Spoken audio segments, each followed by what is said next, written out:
அண்மையில் ஒரு அயல்நாட்டு பயணத்தில் ஒரு அற்புதமான குழந்தை கேட்டது, ஐயா, இந்த மேசையின் மீது இருக்கக்கூடிய புத்தகங்களை பார்த்தீர்களா? பகவத்கீதை இருக்கிறது. பகவத்கீதையின் மேலே குரான் இருக்கிறது. குரான் மீது பைபிள் சிங்காரமாய் இருக்கிறது.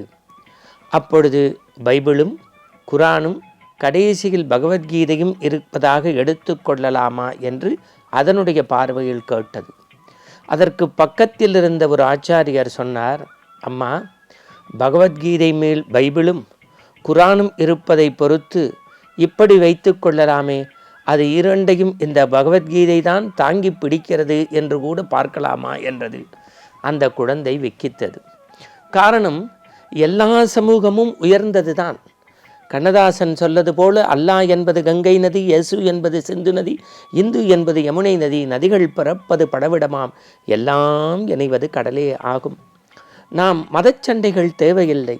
ஆனால் மதத்தினுடைய மாண்பு இந்த மண்ணுக்கு எதை சொல்ல வந்தது? நெளிவு சுழிவு இல்லாமல், கோணல் திருகள் இல்லாமல், மனித மனங்களை புண்படுத்தாமல் பண்படுத்திய நம்முடைய மதங்களினுடைய பெருமைகளை பார்க்கின்ற போது இந்து மதத்தினுடைய பார்வை நம்மை சற்று இழுக்கிறது.